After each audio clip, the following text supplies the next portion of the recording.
it's almost like God's plan. And the I only love my bed and my mama, I'm sorry is like the reason that people love that song because the rest of it is like, it's just kind of these freestylish, little single mantras. But then like, that's the moment everybody is waiting for live. Or when you listen to it on a record, that is the moment. And that's super, super important when you're writing a song is to have a moment like that.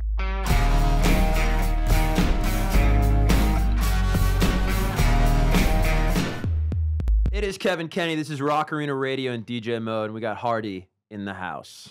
What up? What's going on, dude? We're in a literal house, by the way, if you're watching this online. Yeah, there's some huge country hits that have been written in here. That's what they're telling me. Like, apparently, like bricks. There's these bricks. Yeah, they're outside. And what happens when you get a #1 hit? You write it, the name of the song on the brick? Yeah, it looks like, so this is Bob DiPiero's publishing company, who he's like got 30 plus #1s. It's a songwriter in Nashville. So it looked like it was all like Bob DiPiero songs, but maybe it was all Love Monkey songs. But yeah, there's a little walkway of bricks, and I guess every time you have a hit, somebody comes and carves in the name of the hit on the bricks. Pretty dope. Well, you were just saying you came by here, I guess, early on in your career. Is this almost a rite of passage location in town? Oh, totally. Yeah. And like, 16th and 17th Avenue is Music Row, and they're both one ways. So, and usually, more times than not, your first trip down Music Row starts at the top of 16th. And you go down, you go to the roundabout, and you come back. And Love Monkey has always been one of the publishing houses that you like see, and you're like, damn, that's a cool name for a publishing company. Yeah. So like, yeah, it's really cool, and everybody knows and knew where Love Monkey was. So it's what cool. is a Love Monkey? Do we know? Dude, I have no idea.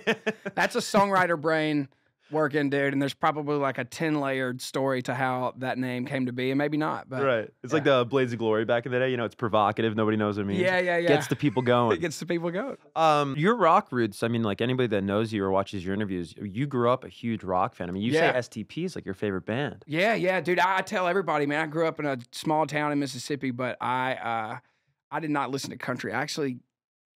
I wasn't very fond of country until I was like 17 or 18 and like Eric Church. And I was like a big fan of like Brad Paisley's writing and stuff. But yeah, growing up, man, I was like literally obsessed with rock and roll. And I always had my headphones on, and my dad instilled it in me when I was a little kid, and I fell in love with it, truly. Well, what is it about STP? Because they're one of my favorite bands too.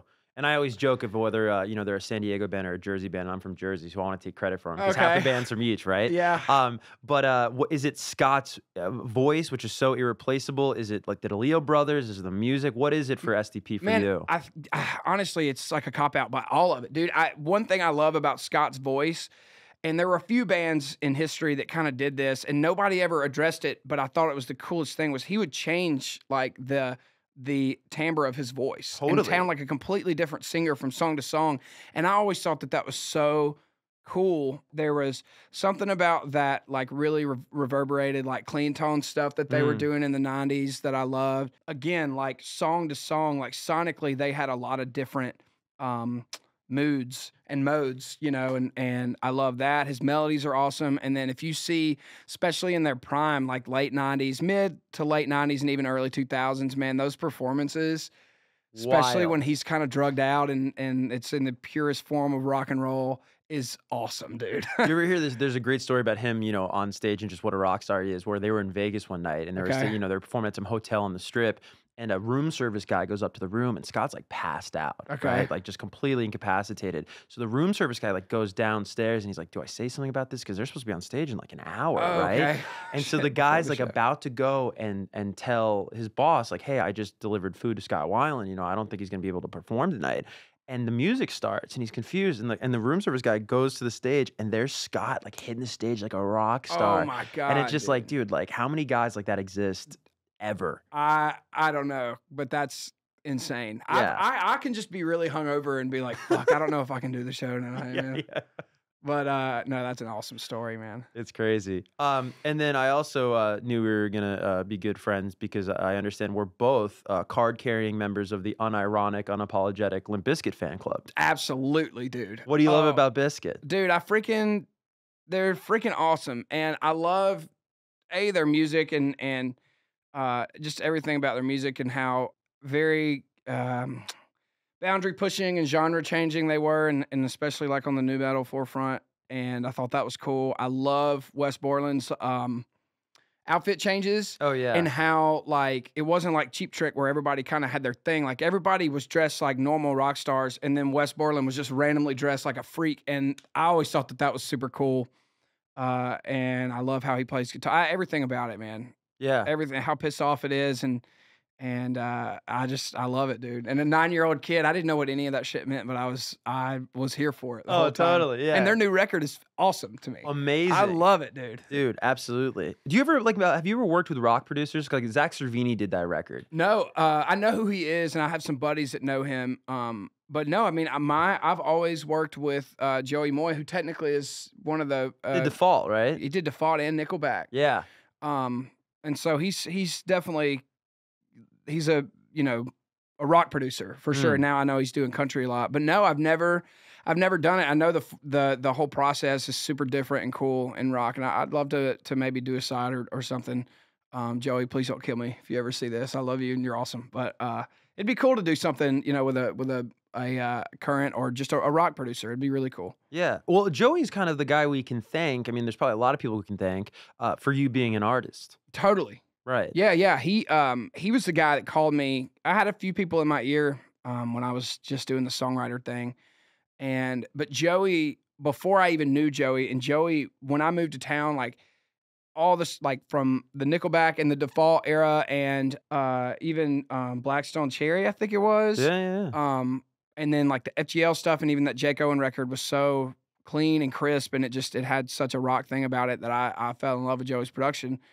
And so I was always a fan. And then one day he called me out of the blue one day. I was at my apartment. It was a rainy day like today. And he just said, dude, I know you're not like trying to do the artist thing, but I just want you to know if you ever wanted to do it, like I would love to cut a record on you. And that was a huge kind of pivotal moment for me, being like, shit, I should probably like at least do one record and see what happens. And here we are. But yeah, he was a huge part in me kind of making that jump from songwriter to artist. But isn't it, it's so ironic, like hearing your story, and I see this happen with myself, I see this happen with so many people in my life, where there are these, we're sort of so obviously who we are, from a young age, right? Like the things we're drawn to, they're not random, right? They're sort of our purpose, if you will, in life. Yeah. But then we'll deny it. It's like the rom-com where at the end you fall in love with the girl next door that was there all along, totally. But we deny these things, and then of course you can't run from yourself. You are who you are. You were an artist the entire time, and I'm sure looking back you can connect those dots. Oh yeah. But what do you think was like, I know your sister was sort of the artist growing up. Yes, totally. So do you think it dates back to that and you just not seeing yourself in that way? But why did you sort of deny that for so long early in your career? First of all, that's an amazing question. And yeah, I honestly, and I've kind of said this sometimes like in the past, but I was, my creativeness or whatever you want to call it, ability to sing, ability to play instruments, was very much overshadowed when I was young, because she was the singer and she was really popular, and she was this 10-year-old girl going and competing in singing competitions and winning all this stuff, and winning free studio trips to Nashville and all this stuff. And so not only like from everyone else, but it kind of, and not in a bad way at all, and obviously everything kind of works out the way it does, but that was her thing, and I just I never even tried to like raise my hand and be like, hey, I think I can do this too. It was so overshadowed that I was like, okay, well, that's her thing, and I'm going to play sports and like just be a kid and be normal. But it definitely, I don't know. Once I moved to town and kind of started finding my voice and figuring out how to write songs, it all just sort of came back up. It's funny though. You're right. I feel like I truly feel like I always had it in me, and I never explored that until I kind of woke up one day and just decided I wanted to move to Nashville. I'm curious, like, did country take over and rock sort of lose you for a little bit? Man, honestly, kind of like there was a time in college where I got into a little bit more of, I guess you would call it like indie stuff, and I was in that era where listening to the stuff I grew up listening to I wasn't old enough for it to feel nostalgic yet. Oh, of course. So I kind of lost. I definitely Isn't that funny? Lost it gets interest. Lame, yeah, and then it gets like the best ever. Yeah, because you start associating it with like times when you were like free and happier, and yeah. I don't know.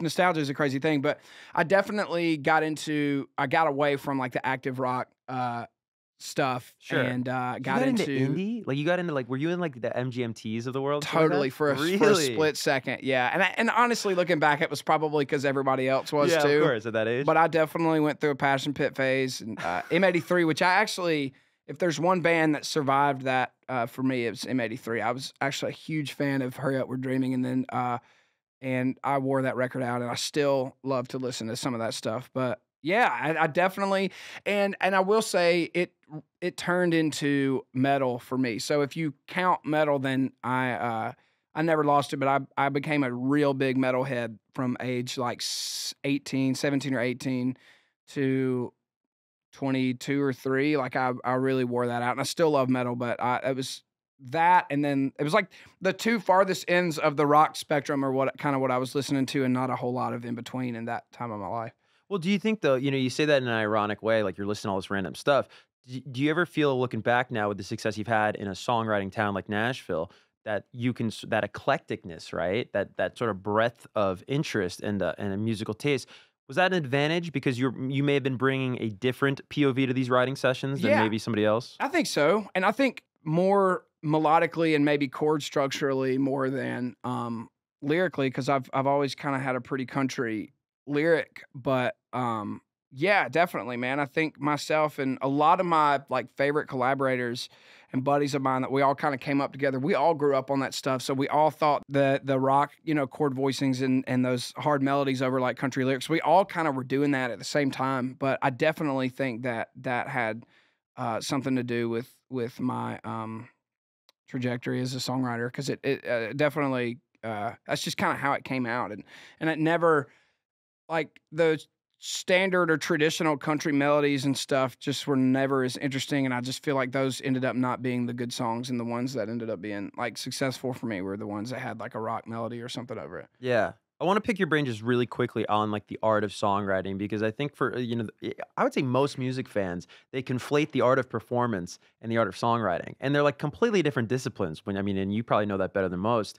Do you have any like are there like a general bible or rules or just not to get too deep into theory of songwriting but like that you just really believe in? Oh man, I have so many.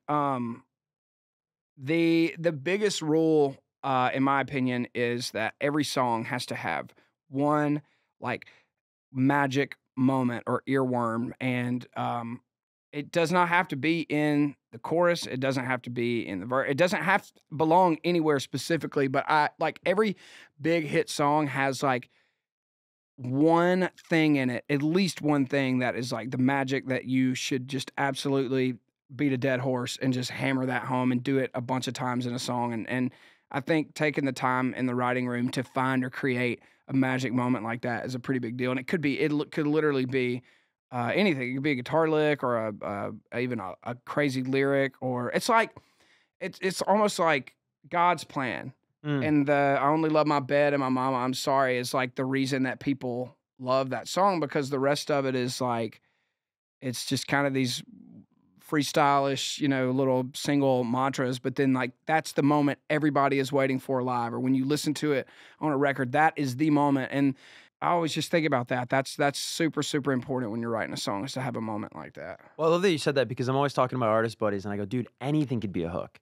Yeah, Anything that like even like the opening guitar on Blurry is a hook to that song. totally. You know what I With the mean? harmonics and all that Any stuff. call out little elements. So I love that you just said that. Have you seen, you've always been a guy with your songwriting. You like to sort of like I guess not always lead with the hook, but I've heard you say that in interviews. Yeah. But have you seen we live in a post TikTok world now in terms of music, right? Right. For good and for bad. Yeah. Have you seen that at all influence your approach to songwriting? Have you seen yourself like preload the hook, even just lead with that? Have you seen yourself try to put more hooks in songs, or not to like, muddy the waters and No, no, no, no. I definitely I've definitely written some stuff and been like the answer is yes, 100%. Like a build up. Like I even thought about that when we were writing Sold Out and how that's the perfect that like hard transition thing on TikTok where like it's like not as cool and then boom and whatever the moment is after that is super cool and super yeah. lit or whatever and so definitely, man. I mean, even if sometimes it's subconscious, but there's a lot of times in the past few years where I've been writing a song and and somebody in the room or myself will be like, dude, think about like the TikTok and how that would like this hard, this moment right here would be the cool moment in the video and stuff. But yeah, definitely. It's always in the back of my mind. Sold Out is, of course, on the new album. Yeah. And you talk about that harsh transition. My favorite song, dude. I mean, not just on your album, and I'm not just blowing smoke because we're doing this interview. I've played this song. They sent the advanced copy or whatever. Like, I had a 2-hour plane ride. I may have listened to it for like an hour and a half last night. Radio song. Oh yeah, dude. Dude, that song Oh man. rules. Thank you. What you do on this song is so smart and is so witty. And it's tough to do that and be catchy. I mean, you're doing a lot on that song, but tell me about it. Yeah, I'd always been a fan of that idea, and there's a few of those, like "Hey Ya" by Outkast is about the how people don't know how to stay in relationships anymore. If you read the lyric, that's what the song is about. Thank God for mom and dad for sticking it together because we don't know how. Y'all don't want to hear me, you just want to dance. And then they, "Hey Ya," it's just a really catchy chorus, but the song itself is about that. J. Cole had a song like that. In Bloom, Nirvana. Is that like that? Oh yeah, he's the one that likes all our pretty songs, but he doesn't know what it means, right? Dude, Love Song, is that Sarah Bareilles? Yeah, That song is about like the label telling her she needs to write a love song. So she wrote, "I'm not going to write you a love song." I've always just been a fan of the Meta is my shit, dude. I love Meta stuff and a song about a song and this and that. So, dude, I just wanted to write just something that, I don't know, man. I just wanted to piss some people off. Well, do you, to be honest? Because, okay, like, I come to Nashville sometimes for work, but obviously, I don't live here, and I appreciate the culture of the town, but I don't know it like somebody who would, inhabit it. Do you worry at all about biting the hand that feeds with a song like that? Or is it more so like, there's a little tongue in cheek, everybody knows there's a game to play? It's the latter for sure, dude. Because, okay. I mean, everybody in Nashville's super grateful, and very few people are like, very few like people that have had some success or like jaded and intentionally bite the hand. And no, I mean, when we were writing it, it's one of those where we were all kind of like, everybody's going to get a kick out of this, as opposed to like, this is going to piss some people off. And I guess, but in the back of my mind, I knew it was going to rub a few people the wrong way, but those are people that I don't mind rubbing the wrong way. Talk to me about Here Lies Country Music. That's a rockin' song that I think, obviously country music is in the title, but I wanted to ask you about that. Where was that? Was that sort of born out of the same attitude or disposition as the radio song? It was kind of which, that song kind of comes to it, at the very end of the song, you find out it was like a dream, right? It's like it's like the trick as old as time. But yeah, I think it was a little bit of a symbolistic thing where maybe I was saying that, I'm not officially married to country music and I want to explore other options and all that. But more than anything, we just wanted to write a cool, the original like thought I had written down was country music is dead. And I had no idea how to write it or anything. And actually, Brett Tyler was a friend of mine and a great songwriter. And I was with him and a few other guys in Texas. And he was like, well, what if it was like at country music's funeral? And we just sort of, he said like, Jack Daniel's in the front row. And so we just sort of created this scene of country music being dead. But at the end, you kind of also find out it's like about how there's a line that says, I pray that I leave this world before country music does, and how sad it would be if country music, had a funeral and because country way of life had gone away is essentially what it's saying. But I love that song, man. I really appreciate it. That's one of my favorites on the record. Yeah, it's great. And then you kick off the record with a song called Beer. Yeah. And I don't know if I misinterpreted it, but it seemed like a farewell letter to a crazier time in your life, because you've been open about that too. Of course you're married now. I am, and there's the second verse of that is actually talking about how beer influenced, kind of working up the courage to go and talk to who is now your wife. But it's a little bit of it's a nostalgic like country version of "I'll Be There." I'll be there for you. Who sings that? The Friends. Rembrandt's. Song. Yeah. It's kind of the same thing, man. It's and it's from the perspective. It comes really fast, so if you miss it, but it's called, it's from the perspective of a beer. So it's like sincerely beer, and it talks about how I've been with you through this and through that and all that, and the line is, "I'll be here till the factory quits making me, sincerely beer," and it's just like this thank you for all the good times and this rapport between like a country dude and beer, which I just now realized that I have 2 songs on the record from the perspective of an alcoholic beverage. Yeah. I swear to God, I just now realized that, but well, whatever. That's good stuff, dude. Now, looking forward with the rock stuff. I mean, there's some great rock songwriters. I'm thinking just in this town alone, Kid Rock's down here. Yeah. Aaron Lewis is down here. Have you ever ridden with Aaron? No, never. I never even met him. I know Bob pretty well, but I don't know Aaron at all. Oh, really? Were you a Stan fan back in the day? Of course. Yeah. Dude. I mean, just in terms of songwriting in that genre, I mean, he's like definitely up at the top of the list. 100%. Do you think about collabs like that, or even just contemporary people in the world of rock that are doing their thing? Yeah, absolutely, man. I would love to do. I mean, Kid Rock is definitely on the list, and he's probably of all those guys, I know him probably the best, and I get compared to him a lot, and a lot of people say I look like him, and so he and I kind of, we're in on the joke now, you know what I mean? And he'll send me a picture in a hat and glasses sometimes and be like, "Fuck you," and I'll pull out my little brim hat and send him one back or whatever. But yeah, man, absolutely. Especially if those guys would be willing to kind of jump back into the world that they were in, when I was a fan of them, I would love that even more to, like for Aaron to be like, "Hey, would you ever want to do like more of like a rock thing?" Because I know Aaron's a really, really country artist now. But yeah, man, I'm a huge fan. MGK was in my top 3, like Spotify and everything this year, and I think he's freaking awesome. Youngblood is really cool. There's a lot of people, definitely, and I think rock is coming back, man, and it's really cool, and I would love to be a part of that. Caleb Shomo with Beartooth, definitely, I'm a huge fan. I mean, the list goes on and on. I want to do it with all of them, dude. Yeah, it's so funny because I was supposed to talk to MGK last night, but I had to fly here. Talk to you. Oh, no way. But I wanted to talk to him about you specifically because he's at this point in his career. I was just talking to him a couple months ago.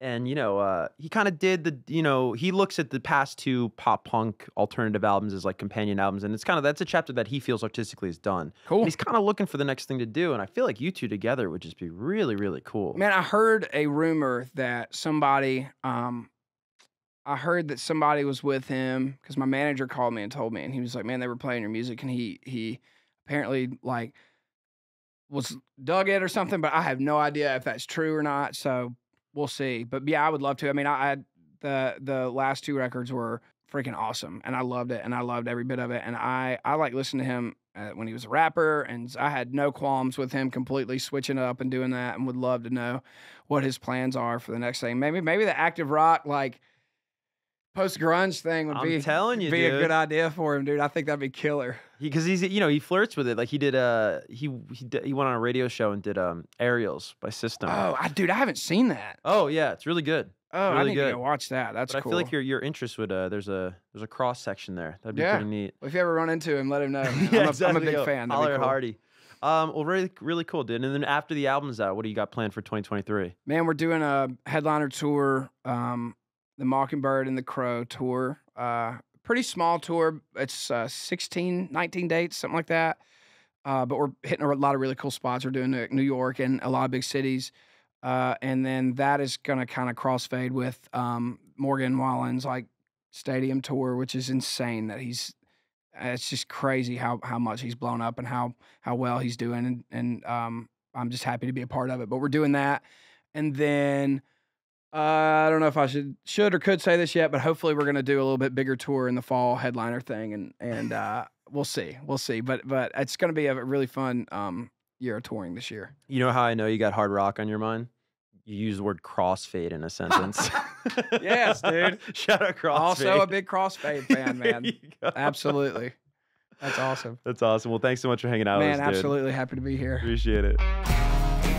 For more exclusive artist interviews, check out all of what DJ Mode has to offer on Amazon Music, including my station, Rock Arena Radio, where we bring you the stories behind your favorite rock music.